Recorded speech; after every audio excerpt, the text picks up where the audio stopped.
اچھا، یہ جو حدیث ہم نے پڑھی ہے کہ اس رمضان کے پہلے حصے میں رحمت ہے، اس کے بعد درمیانے حصے میں بخشش ہے، اور پھر اخیر میں دوزخ سے آزادی، یہ حضور صلی اللہ علیہ وسلم کا ارشاد پاک ہے، مگر یہ مکمل نہیں، نہ یہاں سے شروع ہوتا ہے نہ یہاں پہ ختم ہوتا ہے۔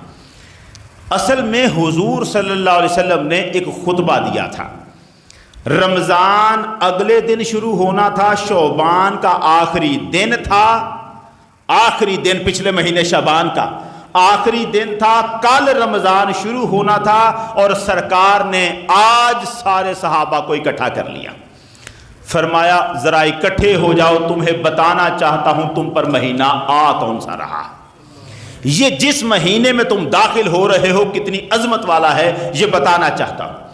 اب سرکار نے لوگ صحابہ کو اکٹھا کر کے ایک خطبہ دیا، وہ جو تقریر آپ نے کی ہے اس تقریر میں آگے چل کر ایک ٹکڑے کے طور پر یہ حصہ آتا ہے جو میں نے پہلے سنایا ہے کہ یہ رمضان وہ مہینہ ہے جس کے پہلے حصے میں رحمت، دوسرے میں بخشش اور آخری میں دوزخ سے آزادی ہے۔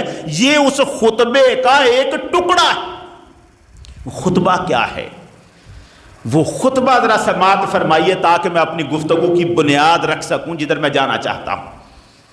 حضور صلی اللہ علیہ وسلم نے جو خطبہ ارشاد فرمایا ہے، یا ایھا الناس قد اظلکم شہر عظیم شہر مبارک شہر فیہ لیلۃ خیر من الف شہر جعل اللہ صیامہ فریضہ وقیام لیلہ تطوعا من تقرب فیہ بخصلۃ من الخیر کان کمن ادى 70 کان کمن ادى فریضۃ فیما سواہ ومن ادى فیہ فریضۃ کان کمن ادى 70 فریضۃ فیما سواہ۔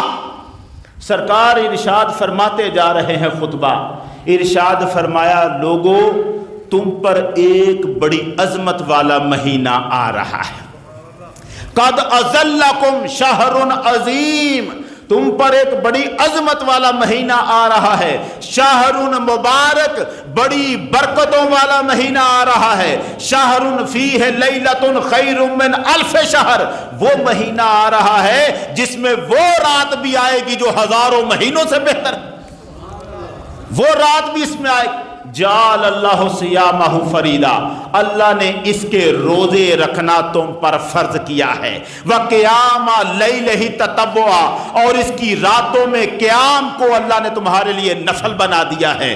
من تقرب فیہ بخصلۃ من الخیر، جو کوئی تم میں سے ایک نفلی نیکی کرے گا اور اس کے ذریعے اللہ کے قریب آنا چاہے گا، کانا کمن ادى فریضۃ فیما سواہ، باقی مہینوں میں ادا کیے گئے فرض کے برابر اسے ثواب دیا جائے گا۔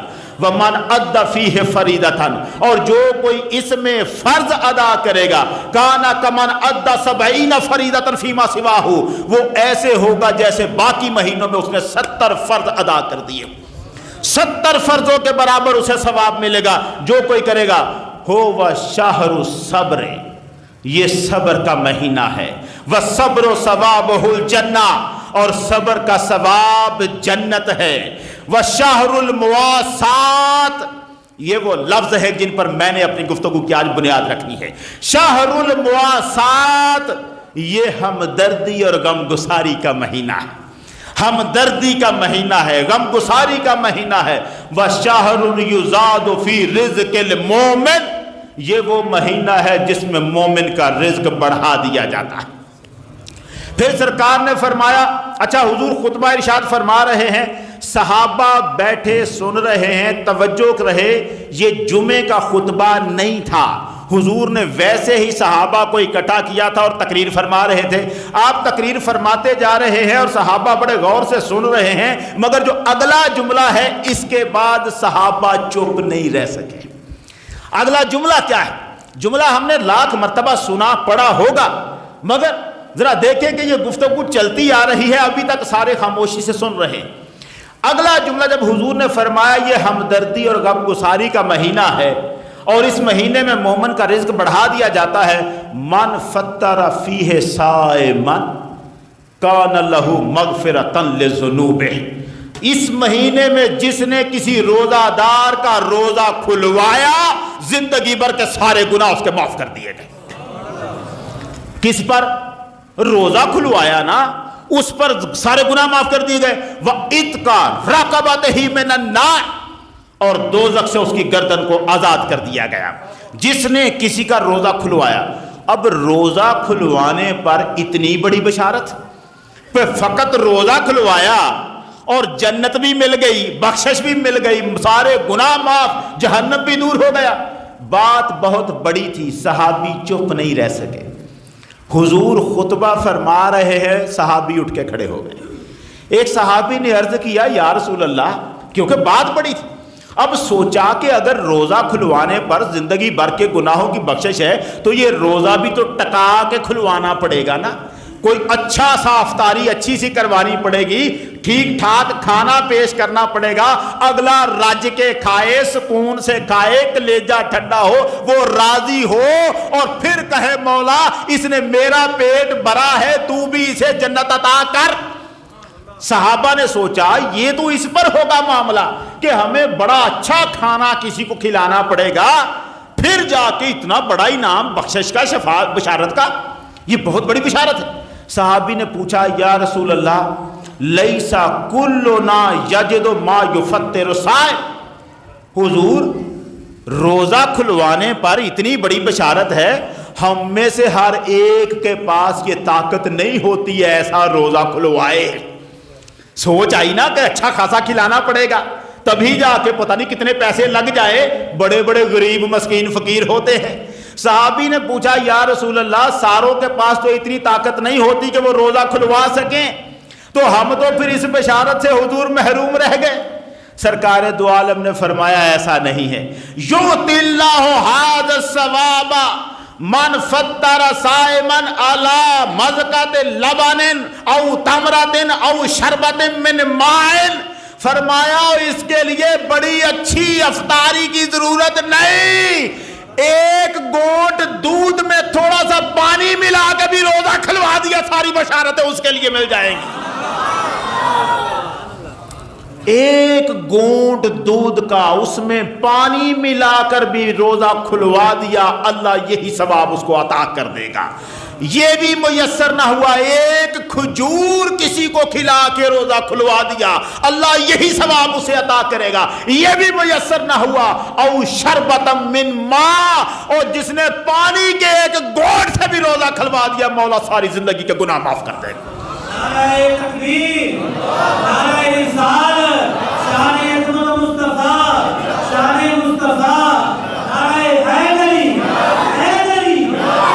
اچھا مسئلہ بڑا عجیب سا تھا, بڑا عجب معاملہ ہے. یہاں پر روزہ کھلوانا ہے, فرمایا جس نے پانی کے گھونٹ پر بھی روزہ کھلوا دیا.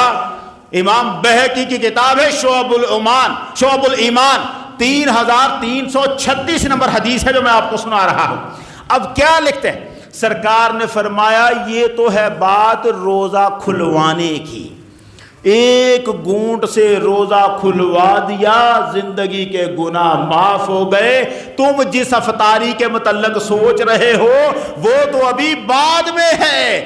آقا نے فرمایا من اشبع صائمن, اور جس نے کسی روزہ دار کو پیٹ بھر کھانا کھلایا اس کا اجر اور ہے.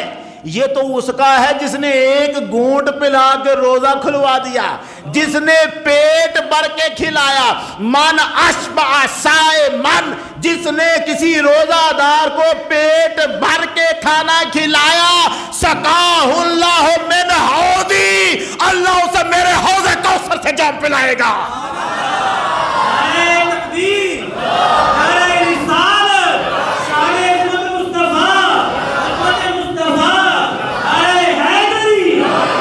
اللہ اسے میرے حوض کوثر سے پانی پلائے گا. لا یظمأ حتی یدخل الجنہ, اس کوثر کے پانی کو پینے کے بعد پھر اسے قیامت کے میدان میں تب تک پیاس نہیں لگے گی جب تک جنت کے دروازے میں داخل نہیں ہو جائے.